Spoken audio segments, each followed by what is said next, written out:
Alright guys, well this is exciting. A lot has been happening in the house here. I did show you a little bit of interior framing that I was doing the other day, so I'm going to flip you around and show you a little more. So, in the house here, what I did is I studded up walls in here, everywhere except for around the windows and doors. I kind of left them go for now because we're waiting on the door and window delivery, and I didn't want to put anything in the way, like if I frame around this, I didn't want to put it in the way of getting these windows installed because the opening should be really close. But what I want to do, especially in this old part where the block is, but even so, I want to do it over here. Now this is the new part, and well, I say new part, but the addition.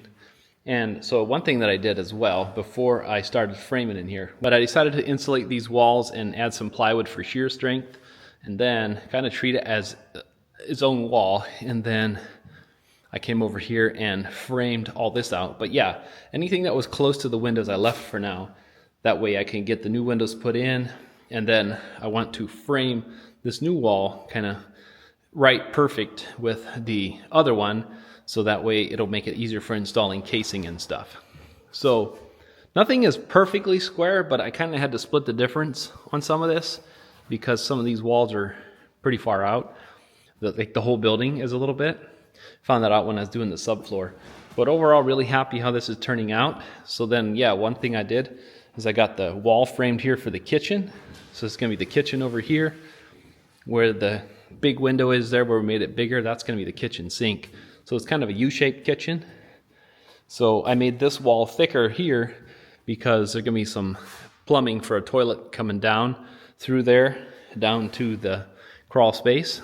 And so that's one reason for making this thicker. I didn't have any 2x6s, so I ended up framing out a 2x4, which I have a lot of, and then just ripping 1.5. So it's 5 1/4 instead of 5 1/2, but should do the trick. So yeah, so it's coming along. This is just kind of an update to show the interior framing. I kind of got a cut station set up here with my cordless saw, Festool vacuum, which I have from doing trim stuff years past. And this works pretty good. I have a foot switch here, even though this is cordless and I don't have Bluetooth activation. That way I can just step on that and kick in the vacuum whenever I got to make a cut. So I decided to use that instead of my other saw because the blades are cheaper for this one, which it works really good when you're chopping a lot of studs. You can set up a stop block and just do it, you know. So all right, so I got to build the stairs for here. And originally I was thinking that I'm going to have to do a landing right here and come up and then turn right here and go upstairs like that. But come to find out, I do have enough room without having to go too far into the attic space here. It's about 3 feet instead of 4, so that's good.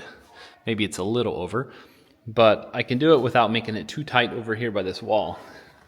So this ladder's kind of in the way right now, but what I'm gonna do is just have the stairs come down here. So I ended up being able to get it to work with a 14 foot. I think it's about 13. So I have a 2x12 here, and I got it all marked out. So I have my handy stair calculator, and I was able to get that marked out here. So just to kind of show you what I did here. So it works really good if you have a rafter square and you have some of these stair gauges. I think these are my dad's leftover ones that were in the toolbox. So I had those. So that worked really good. I'm going to get this all marked out and then get it cut out. So at the bottom here, so I'm doing from unfinished floor to unfinished floor. So whatever I'm going to use for flooring down here, I'm going to do for flooring up here as well. So that kind of should calculate out the same. So pretty close. So I think what we're going to do is only about 1/4 inch thick. So just to show you a little bit more, so what I did is I drew it all out, and then I'm going to take another 1.5 inches off the bottom here because I'm going to have my tread here. There's no tread below this, so I have to deduct that to have it come out properly. So then I just carefully followed that all the way up and then set it in place and got that. So what I did, this kind of helped me visualize, but I had an old 1x12 here that we pulled out of the floor, and I drew on here. It's an old dirty concrete form board, but it worked. So I did my pattern here, and I didn't have to cut the whole thing. I just marked it all out to see how it would work, and then I used that for a test template. I've messed up enough stairs that it's nice to have a test template you can put on there. And then what I did is I didn't have the room to have the top step come out even with the top, so I had to be one step down where the top of my stringers are right there. So I ended up putting this extra thing on here. This is all going to get kind of framed in anyway once the stringers come up. But so I lagged this guy in here. This is going to give extra support, and I might even add some more down below it to that top of that stringer. And then I ended up adding another 2x10 on this side just to kind of span those two together. So then that gives me something really solid to fasten to, and then I might even add some more in there. So anyway, and then this will get a wall built on this side of it anyway, and this one will get a wall built alongside it. So yeah, so hopefully that will all come together. Show you more of that later. All right, well, I don't have a whole lot to show otherwise on the progress of the stairs, but just got these all framed up and they're installed. Just got them done. So what I ended up with was, I think, 7 5/8 rise. So this is from this side. You can see where my access hole ended up for the crawl space, so that was good. I can get in there like I need to. So yeah, so this is 45 inches wide. So probably about 44 when drywall is done. So this should make for nice stairs.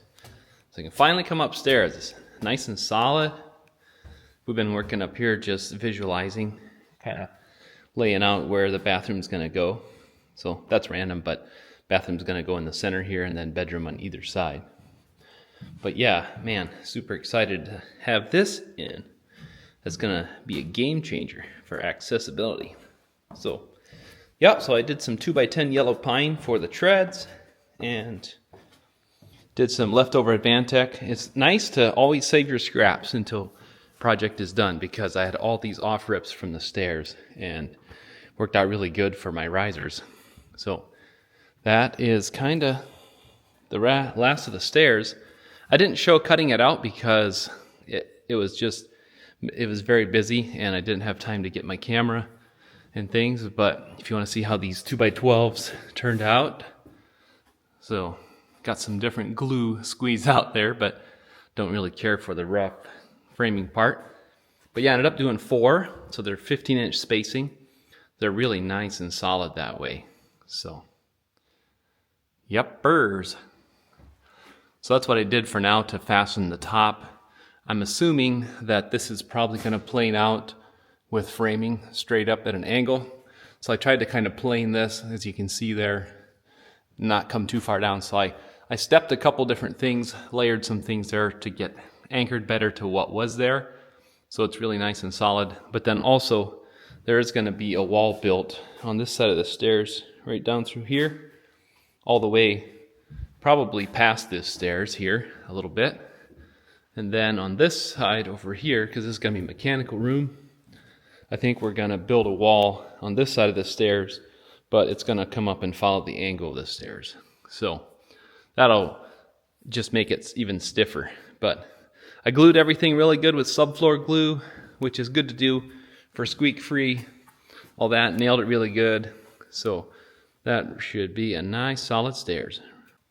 One thing I like to do too with the subfloor glue is not only do it on, say if you're starting at the bottom and you do this riser right here, so glue that really good. And then, you know, I usually use a level for a straight edge just to make sure it's nice and straight across there. So you can shim it out if you have to a little bit, if they're not perfect, you know. But then what I like to do is when I glue this tread on here, I like to also glue it back here on this part. And then I come around on the back side as I'm doing it and throw a nail in there with each one. Same nails that you use. I use 2 different nailers because the 3/4 Advantech, I just use like 2.5-inch nails or 2-inch nails. And then I did 3-inch framing nails for this. So anyway, while you're at it, I like to also fasten them basically here through the backside and glue that as well, just for squeaks and stuff. Don't want a squeaky stairs. but it also just makes a really solid product when you're done. So that's just a few thoughts there. All right, guys, well, it's exciting to get the process done of getting the stairs in here now, finally. And then before we close this in, I need to get a tub shower upstairs. So I'm gonna hold off on this mechanical room right now because of that. So I'm gonna get a tub shower ordered. We're just gonna do just a basic tub shower and get it upstairs there through there. Yep, right up through there. And so that's gonna be the challenge. So that's something to think about if you're doing a one-piece, which we want to do because we've had issues with the three-piece ones. So I'm going to do the same for this downstairs bathroom here as well. Try to get this in here before I get too many walls built. So besides getting the kitchen built and getting the stairs done, that's all I've done for interior framing besides the interior of the exterior walls. But so we're going to continue on here. Thanks for watching, guys.